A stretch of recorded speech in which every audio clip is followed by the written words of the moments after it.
Last night, up a little later than usual to see the ending of the Monday Night Football game. We got overtime, which is good. It was a fun game. I wanted it to continue. I was happy that we got some overtime. And the Saints, really, 3-2, and they just feel like a far cry, Chris, from the dominant elite franchise we saw 2017, 2018, 2019, seasons that all ended in heartbreaking losses in the postseason. And it's impressive how they've kept coming back. It just feels like this year they've had a hard time getting that lawnmower started, and we saw it again last night, and they fell behind by 17, and somehow they worked their way back into it and pulled off the victory. Yeah, no, I mean, there's positives, right? They scrapped, they clawed, they hung in there, they found a way to win the football game. You're right, but it's not like the dominant Saints team that we feel like we've seen the last few years to where we just go clear cut. I don't care how they looked last night. We know they're one of the best teams in the NFC, and right now the Saints, I don't know what to think of them. I think there is some positives, certainly. I mean, there's no doubt about that, but there's just, I think, more issues right now than, like, glowing great things to talk about. Hey, it's awesome, Emmanuel Sanders, another week, him getting really involved in the offense. I mean, Drew Brees made some throws down the field, so there was there to whet your appetite, but there still was moments of Drew Brees where you went, that doesn't look great. And the same for the offense in general. And then the defense, as we saw, lets up too many big plays. So they're a work in progress. And, the big thing I keep thinking or just looking at, because you see, though, they have a problem making big plays, explosive plays. It's so much work all the time. And that's quite honestly where they miss the best player on their team. That's where, he's a difference maker with the fact that Michael Thomas can catch a ball 6 yards over the middle and it becomes a 12-yard gain. And then he catches a 5-yard pass and it becomes a 14-yard gain. And all of those little yards and plays he does and the attention he gets, it's you can see it really benefits their team, and they're kind of struggle without him.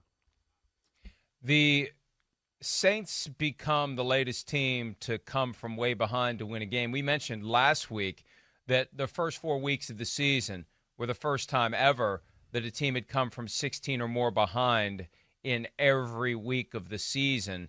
And now it's 5 weeks with the Saints pulling it off on Monday night. The week began with the Buccaneers having a 13-0 lead over the Bears. The Bears coming back. It's amazing that a double-digit lead isn't nearly as safe as it used to be. And I guess the enhanced scoring has something to do with it, right? If you're scoring more points generally, a team that's fallen behind by 16. I just remember when 17, if you were down 17, right, you were done. It was over. It was very rare that you could turn it around. And it felt like the Chargers were just going to complete the smothering last night of the Saints when they got up 20-3. So kudos to the Saints for figuring out how to pull it off. But they need to be criticized a little bit for falling behind and looking just as flat as they did out of the gate. Yeah, too many mistakes on the defensive side of the ball. It's, again, something we continue to see to where they got to simplify things maybe. Maybe they, the one thing that I look at with the Saints at times, they're just too aggressive. We had this talk last year a little bit. They go for the kill too much to where you want to go, your defensive line's really good. They can stop the run game almost on their own. We don't have to, it doesn't have to be a negative 3-yard gain. Okay, they got 1 yard. Have an extra safety back deep so you don't get burned deep by something like that or whatever it may be there. But, Mike, I think, like, the 17-point thing, it's interesting because, I was sitting there thinking the same thing last night of just how often it's happening right now. I got to think the fact that there's no fans in the stadium is a benefit to the offense in these situations right now. Because there's just that angst, that anxiety in the stadium, whether you're the home team and, oh, my gosh, we're down 17, or if you're on the road and then the stadium gets ruckus and crazy and everything like that, then, that adds to the pressure of the moment. Right now, it's birds and butterflies. It's chirp, chirp, chirp. Oh, this is great. I'm out in the park playing a game with the boys. This is great. And that's how the quarterbacks, I feel like, are taking it, let alone – there's no crowd noise for the pass rush to get off in these big moments right now or anything like that to close games out or make a big play and do that. So I'm glad you brought it there because it was something that crossed my mind. I think it is a very real thing right now in the NFL. And think about it, how many times in a given year we're kind of surprised that a good team gets booed off the field at halftime, right? The fans do react. Yeah. And the fans do get impatient. And when you fall behind by 17, when they think of all the money they're spending to bring the wife and the kids and the parking and the hot dogs and the beer and the programs and the foam fingers and all this other stuff, and they're not getting entertained for their money, right, they do react viscerally and loudly sometimes, and that's not a factor. So we can see these home teams come back because they don't feel the crowd has abandoned them. Drew Brees, second time he's led a comeback of 17 or more points. He's 4-0 now against the Chargers since he left the team as a free agent. Let's hear from Brees after last night's game on how they scratched and clawed their way back. We were not playing Saints football in the first half. We missed a lot of opportunities. We were bad on third and short situations that would have sustained drives. We made some mistakes in the kicking game that, prolonged drives for them. And just, obviously had a turnover that gave them 7 points. So, at the end of the day, we're down 20-3, and we'd made a bunch of mistakes, a bunch of self-inflicted wounds. And I think second half came out and, really dialed in. Execution, both in the passing game and the run game. Defense came up with some big stops, and obviously we just scratched and clawed our way back. There was a play in the first half that looked like it would have popped for a long gain, a screen pass to Alvin Kamara that he dropped. Little things like that accumulate, and you end up having a slow first half, but they stuck with it. Look at the difference, Chris. First half, 12 for 22 for Brees. Second half in overtime, 21 for 25. Yards from 93 first half up to 232. Touchdown in the second part of the game. Interception in the first part of the game. And that interception, and I said this half jokingly on Twitter, I wonder if he had a flashback to when he was playing for the Chargers. I mean, that was ugly. It was like he was throwing it to the guy. We've seen a few of those in recent weeks. Yeah. Where it's like the ball, it's like, who are you throwing it to? Because the only guy there is the guy from the other team that got it. There's no question we've seen those, more errant throws, some bad interceptions from Drew Brees. And, I don't think it's going to totally go away as far as those type of interceptions. We're going to see them kind of arise every now and then. Our producer, Matt Casey, and I, we kind of went through a bunch of throws and things like that a few weeks ago when they were on Sunday Night Football. The one thing you start to realize is sometimes those deeper routes, those crossing routes, because of the lack of arm strength, and I think we talked about this, he has to anticipate it a little bit. He has to, I see the window there. Let me lay it in there nice and soft for my guy to come and get it. But you're not always guaranteed that guy's going to be open in that spot you think is open at that time you're about to release the ball. And I think that's kind of one of those instances there where he saw the window and thought he had the right feel for it, but it closed really quick and he threw the ball high and everything like that. And it was a bad look. That drive before the halftime, right, Mike, that to me was the change of the game. It's like they got into, the no huddle, and they really got the ball out of his hands quick, short passes and things like that. I think that filtered over to the second half and got them some rhythm and got the defense of the Chargers really trying to stop those short passes. And then they finally started to hit a few passes behind them for bigger chunks and things like that. But I looked at that as kind of the turning point of the football game for the Saints in that offense. And I'm glad you mentioned that touchdown right before the end of the half, because even though the facts and circumstances were different, that's what happened to the Chargers last week when they were up 17 on the Buccaneers in the first half. It wasn't allowing a drive. It was a mistake in the backfield and a fumble, and Ndamukong Suh made a great play to force the fumble. But 2 straight weeks now, think about it. The Chargers come to the East Coast. They play the Buccaneers in Tampa. They're up 17. They blow it. They go to New Orleans to play the Saints. They're up 17. They blow it. They're becoming the AFC's version of the Falcons. They are. There's no doubt. Well, it's a young team. They're not battle tested. They're figuring out how to manage the game with a young quarterback. And last night, I think they overmanaged it, honestly. If you just, my 2 cents of the game would be, hey, we saw, again, for the 4th week in a row, a quarterback who's really special. I mean, this damn kid, Justin Herbert, he's got superstar talent. And you see, just some of the throws he made. The first touchdown pass, it's an all-out blitz. He makes a guy miss, runs to the right, throws a rocket in the back of the end zone to Keenan Allen, touchdown. He did all this last night with only Keenan Allen out there for a drive and a half, too. Let's not forget. And really no run game other than one run that was broke on the first drive. After that, there was nothing else. It was all like, well, I hope Justin Herbert hits a big pass. I thought they did the team a disservice, and Herbert a disservice when they got up 20-3.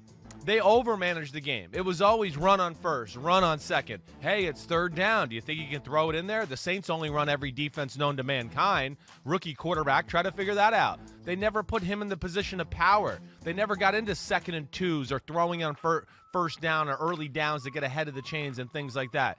To me, they almost played into the hands of letting the Saints come back. And that's where I think they got to let it loose is what I'm saying with Justin Herbert. Stop being so careful.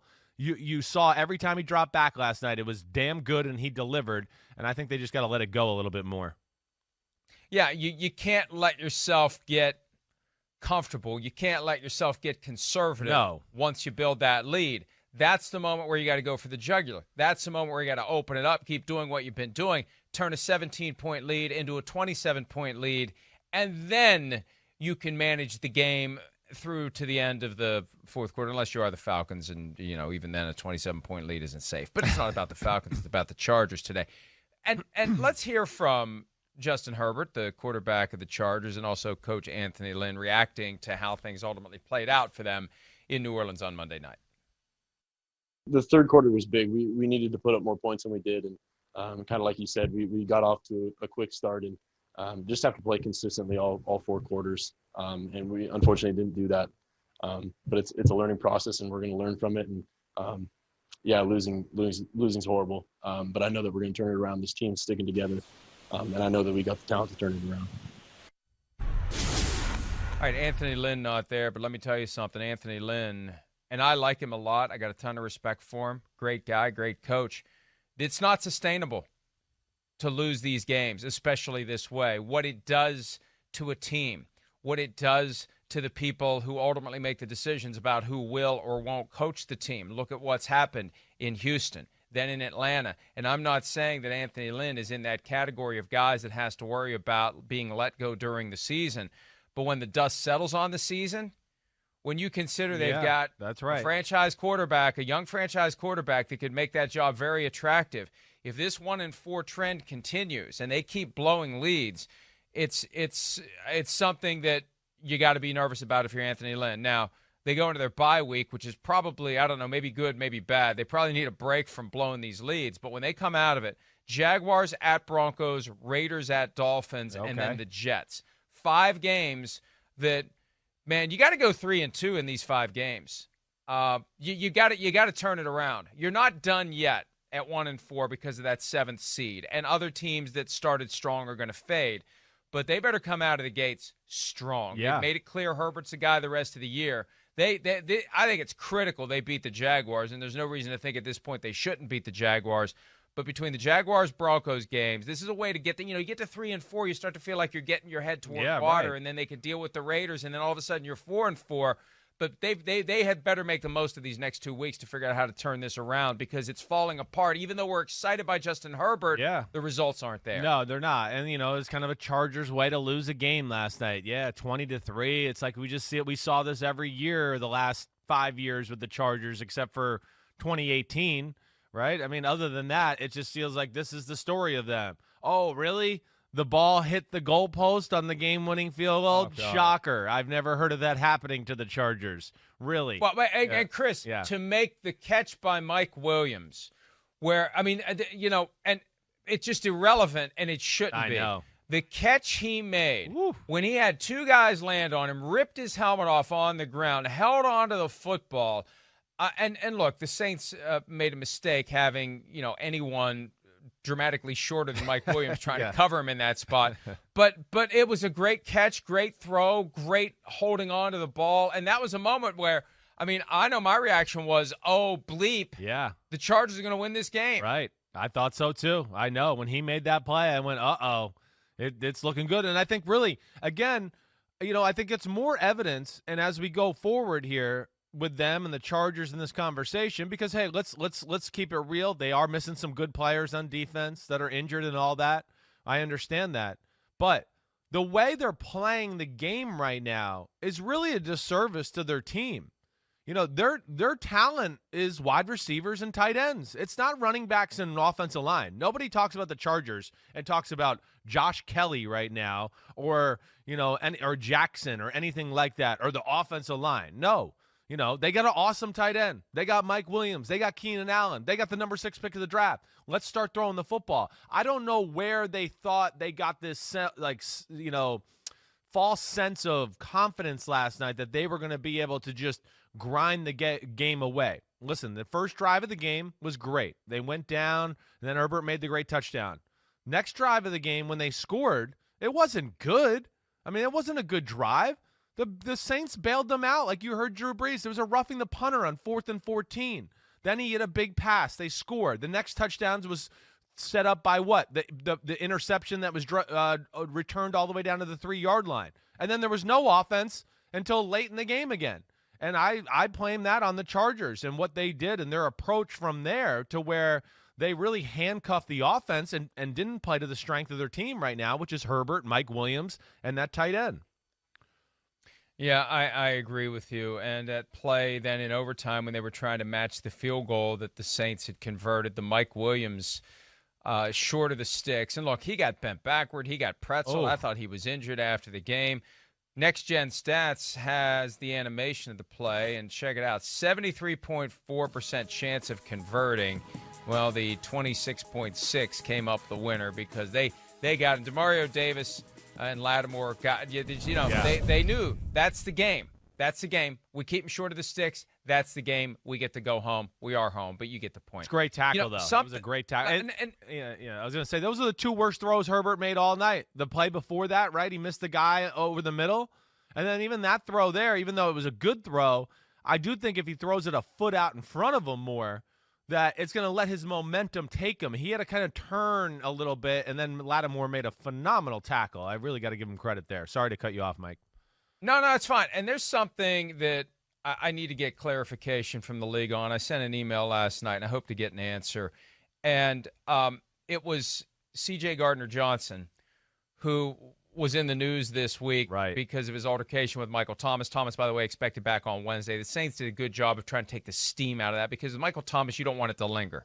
You want to take his medicine, be okay with it, come back, and basically act like it never happened. And they've done a good job of not making it a huge deal. It's a pretty big deal with all the other stuff going on. Think about it. If there weren't all these other things happening in the NFL right now, primarily with the pandemic, the Thomas thing would have been gigantic news. But Gardner-Johnson, immediately after that play ended, whips his helmet off, throws it. And every time I see that, I think of the Dwayne Rudd play. And I know it was a long time ago, but it hasn't happened since then. Yeah. Now, Dwayne Rudd threw his helmet off during what was the final play of a game, supposedly. But it was during the play when he believed that the Browns had beaten the Chiefs and it was game over. They throw the flag. The Browns get 15 yards on time down, field goal, win the game, go home. I'm looking at the rule. It's unsportsmanlike conduct for removal of a helmet by a player in the field of play or the end zone during a celebration or demonstration or during a confrontation with a game official or any other player. So he was celebrating the fact that they stopped Mike Williams. And we've seen this happen. It happened earlier this year when the clock hit 0 and the game's over. Right. I don't know how it applies in a situation like this where, yeah, the game's over, but simply because, I mean, there's still time on the clock. This is a weird thing. Right? And what rules don't get enforced when the game's over? Like if you walk up to the quarterback at the end of that play and deck him, is it just, oh, well, the game's over? I need clarification there because I'm confused. And I figure if I'm confused, others are confused. So let's just clear this up and figure out what it really is, because even though it's a ticky-tack kind of thing that makes people upset when it happens because it really has nothing to do with the game, it's a rule that's on the books. You either enforce it or you don't. When do you enforce it? When do you not enforce it? And I'm just trying to figure that out because anytime that happens, it's one of those things. Oh, I like know you're all looking. over it. Oh, we know. But is it? But when you had a game taken away from the Browns, even though it was 18 years ago, I get you. You wonder what the hell the rule is and when it works and when it doesn't work, and either get rid of the rule or apply the rule. That's what always bothers me. There's so many rules on the books they don't apply. Well, then get rid of the rule. Yeah. Because it confuses people who are trying to understand what the game is and what the game isn't, Chris. Well, yeah, you're like, Inspector Gadget for these moments, first of all. You always find them. You're very good at that. But you're right. I know. Notice it. I know. When a helmet flies through the air, you tend to notice it. I think you're right, though. I think it's one of those rules where the NFL just said, like, let's not really enforce that. Let's not go there again. And you're probably right. They need to just wipe it off the books or get it over with there. I don't know how that goes. As soon as he's down and doesn't make the first down, the game is over. So it's a weird spot, but you're right. You bring up good questions as far as if you got in the quarterback's face and, punched him or decked him, did we extend the game? I don't know how that goes. We've never had too many scenarios like that. My dad and Ronnie Lott tried to figure that out one year in a Monday Night Football game where they got in a fight after the game, but I can't think of any circumstances or instances that it did happen that I can recall. What the hell is your dad doing messing with Ronnie Lott? Because the story is Jim Burt, who played on the Giants for all those years, he went to San Francisco and basically told the defense that to get them going that my dad had no respect for the 49ers defense and he didn't think they were all that great and all that. And, it's what competitors do. Ronnie Lott took it personal. He didn't really care if it was the truth or not. He wanted to believe it. And they got in each other's face. That's all there was to it. There's a cluster now at the top of the NFC South. The Buccaneers 3-2, the Saints 3-2, the Panthers 3-2. Man, if you'd have shown me the standings, crazy 3-2, 3-2, 3-2, 0-5, I'd assume the Panthers are 0-5, and I'd have said, hey, watch out for the Falcons, right? But it's the Falcons that are winless, and the Panthers right in the mix. The only one of those teams they played above them is the Buccaneers. They lost week 2, so that means 3 more games against the teams they're currently tied with. And for as flat as the Saints have looked, for as streaky as the Buccaneers are as they continue to get accustomed to Tom Brady being their quarterback. Yeah. The Panthers, I know this is about last night, but we're talking about the division. The Panthers are impressive, and they're very much alive, and they got to be feeling very good. This is kind of like that. The season is kind of like that game where you let the inferior team hang around long enough that it finally says, screw it, we're just going to take it. You don't want to let the Panthers hang around very long, or they are just going to say, screw it, we're going to take this thing. No, well, I mean, and like you said, you said yesterday, their 2 losses, they could have easily won. They could have beat the Raiders week 1, and then the Buccaneers loss, that was there to be had too. They made a lot of mistakes on that game to where the game was still in the balance and kind of let Tampa take over.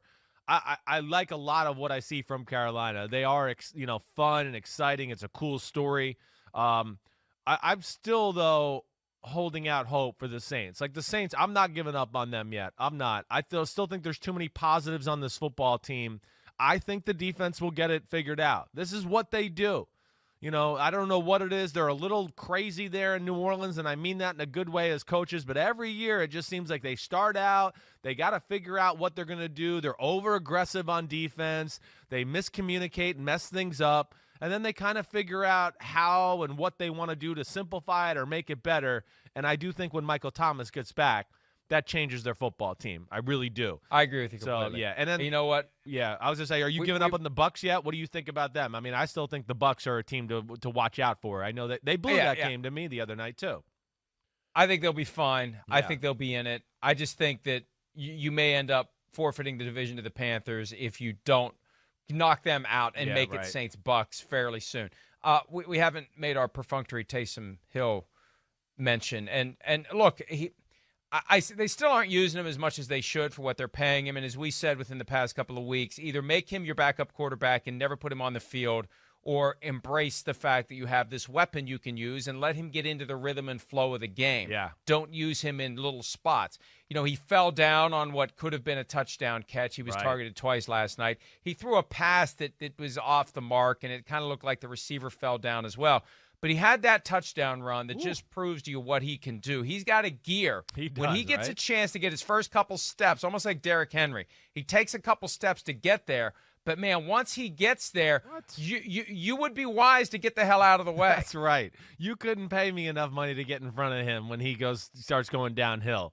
I mean, he is just rocked up, and he is explosive, and he's he's not shying away from any contact. I mean, it's full speed into people who are running at him full speed. You're right. You know, I mean, just as a fan and a guy who likes to watch him, and I like Sean Payton and how he calls the game and coaches his team, I'd like to see them get the ball in his hands a little bit more. I don't know where they are with that either. You're right. But he is a difference maker when he does touch the ball. Now, he did fumble, you know, the 2 weeks prior to this. Maybe that, you know, makes him a little gun shy. I don't know. But it is very hard, to your point, to get in the flow of the game with how he plays and what they do with him. You know, maybe they need to find a few more ways to cheat or give him the ball when he is that H-back tight end, and just be a little more conscious of that, to then when he does have to play quarterback and have a design run, it's not such a long time in between him touching the ball or feeling as he's a part of the offense. So Sean Payton will figure it out. I think you and I both are very, very big fans of him, and they'll figure out that formula that works best. One thing that I noticed last night that I don't think they'd been doing, usually when Hill lines up at quarterback, Drew Brees is still on the field. At least twice last night, Brees was off the field altogether. And they were fairly important moments in the game. They were. And you just wonder, is that going to be a trend now? Was that just a little test to see how Brees handled it? And also keep in mind, and we haven't mentioned this yet, but Brees got pretzeled up, and he was limping around for a little bit. And that's one of those where I'm going to be interested to see their injury report on Wednesday and see if he's limited in practice with an ankle injury or something like that, because I think the adrenaline took over. But it looked like he was banged up a little bit. And the touchdown pass he threw a few plays later may have gone a long way toward healing it, at least for the remainder of the game. But that may be one of those when you're 41 years old and you're rolling out of bed the next morning, you're going to feel it a lot more than you felt it down the stretch of the game. I agree. I mean, he looked like he was laboring a little bit. He got, had that one throw where he threw it in the right. Somebody came in and hit his legs. I mean, there was a few moments during the game where I felt like he was a little shook up and just sucking it up and playing through it, to where I'm with you. I'll be interested to see when the injury report comes out on Wednesday, just to see if he's on there or how good he feels. Because it could be that one, he kind of got his leg stuck, and I thought, ooh, man, he might have a little bit of a high ankle sprain here. And like you're saying, the adrenaline in the game, you're warm, you're going. You'll feel okay for now, but yes, he might wake up this morning and go, oh, crap, man, I got a significantly sprained ankle here, and we'll see where we go. But Drew Brees, even for his struggles and everything he does, first half looking ugly, he just stays the course, keeps executing that offense, and he was surgical from that last drive of the second half for the rest of the game on. Hi, I'm Mike Tirico, and thanks for watching. Make sure to hit subscribe for the latest news and highlights from NBC Sports.